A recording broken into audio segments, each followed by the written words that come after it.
Alors, on va parler de mon point de vue concernant le 7 octobre.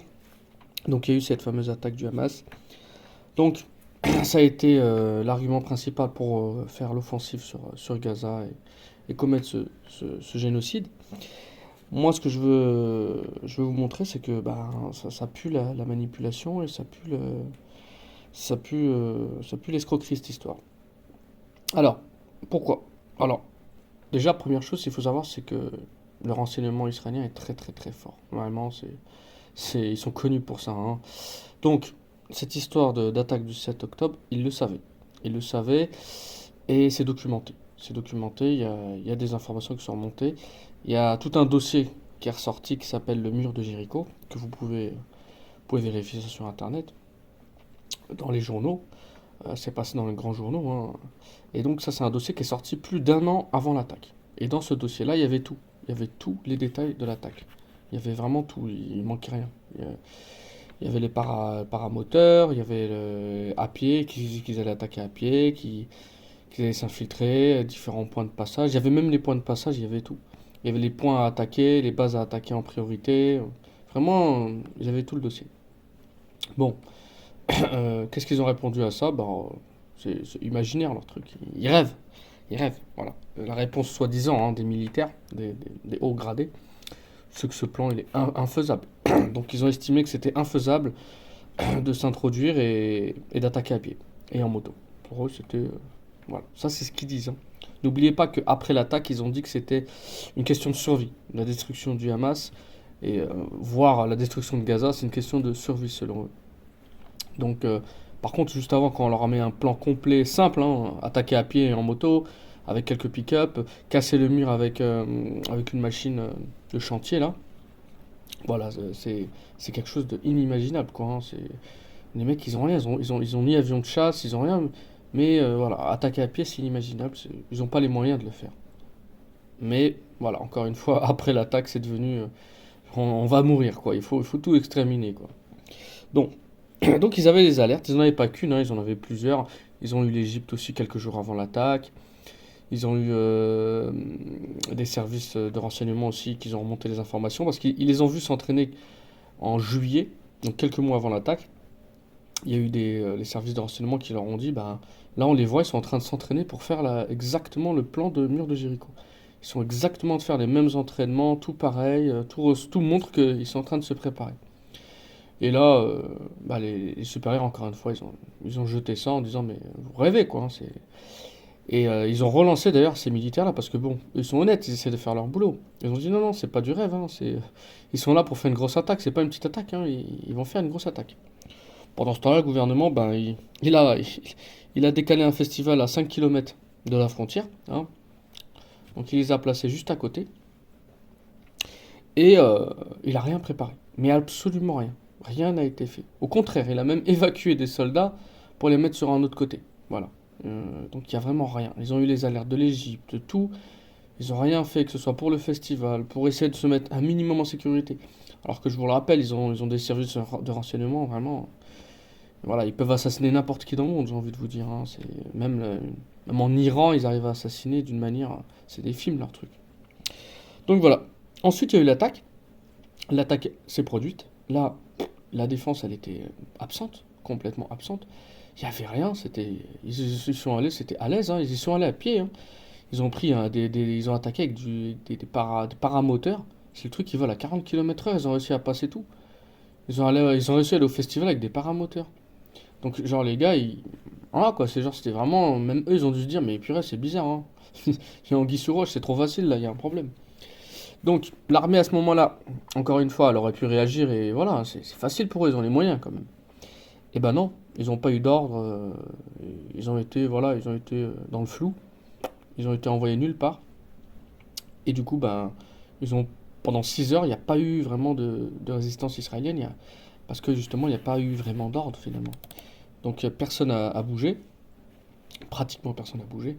Du coup, ils ont pu commettre leurs crimes, voilà, attaquer les bases, attaquer les civils, etc. Et après 6 heures, une fois qu'ils ont bien tué, ben, Là, ils ont agi, ils ont réagi, hein, parce que sinon c'est trop voyant, hein, si on réagit pas pendant 24 heures, là, il y a vraiment complicité, enfin voilà, là on a vraiment une preuve concrète. Alors que là, on peut toujours dire que c'est de la négligence, c'est des erreurs, on pensait pas qu'ils étaient capables de faire cette attaque, on a ignoré les alertes, on peut toujours s'essuyer les mains. Par contre, oui, si on reste 24 heures sans rien faire, oui, là c'est évident.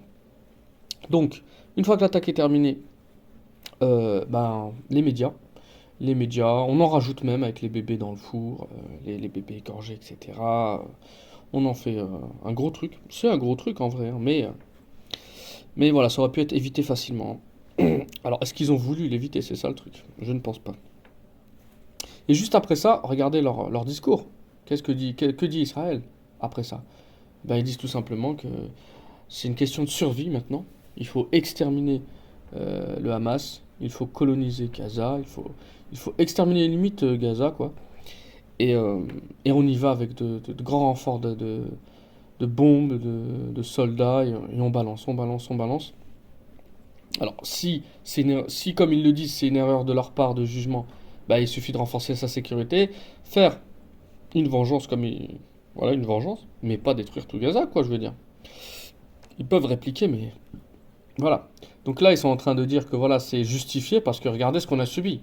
Enfin, ce qu'ils ont laissé faire. Donc c'est ça en fait, ça leur permet finalement de faire un gros massacre derrière. Parce que s'ils n'avaient pas ce massacre, ils n'avaient rien pour justifier un tel crime de guerre. Donc il fallait laisser une grosse tâche, une grande perte pour pouvoir derrière. Ça ressemble un peu au 11 septembre, j'ai envie de dire, hein. On a des milliers de morts et puis après on peut en faire des millions.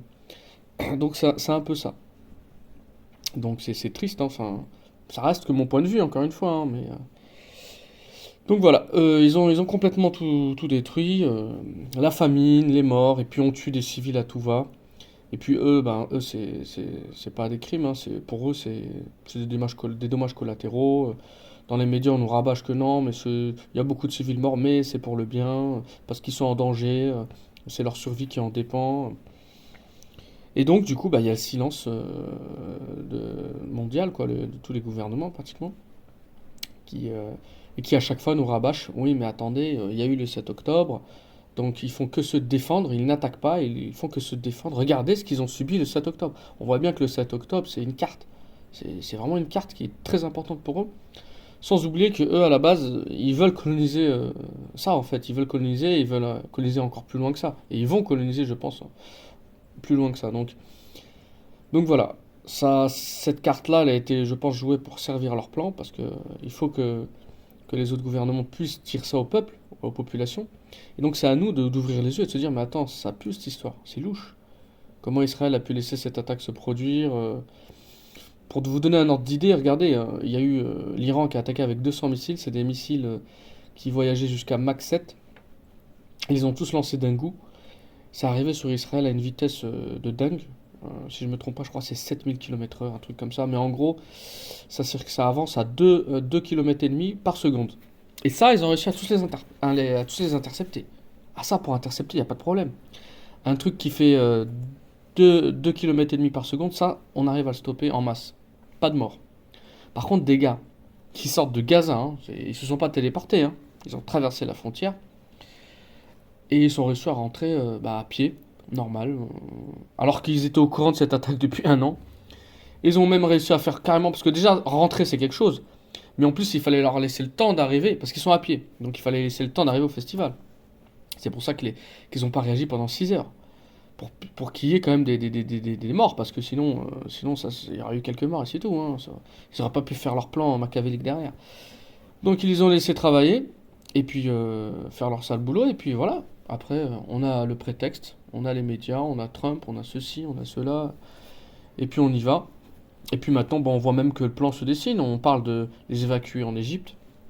Donc le plan c'est ça, c'est de créer finalement une situation de détresse tellement forte que c'est pas eux qui vont les évacuer, c'est pas Israël qui va évacuer les Gazaouis, c'est les Gazaouis qui vont sortir d'eux-mêmes. Parce que ce sera invivable. Quand c'est invivable, t'as beau aimer ton pays, etc., ton territoire, tu quittes. C'est invivable. Donc c'est ce qu'ils sont en train de faire. Ils rendent les choses invivables, ils vont sortir d'eux-mêmes, et puis eux, ils n'auront plus qu'à récupérer. Voilà. De toute façon, ils ont tout détruit, hein. Leur guerre, c'était pas contre le Hamas, c'était enfin, c'était pour la colonisation, c'est tout. Donc voilà, tout est visible, tout est clair. Maintenant, on n'a pas les preuves de tout ça. On les saura peut-être dans 100 ans, quand les dossiers seront déclassifiés. Mais en tout cas, pour l'instant, ça se voit, ça se sent.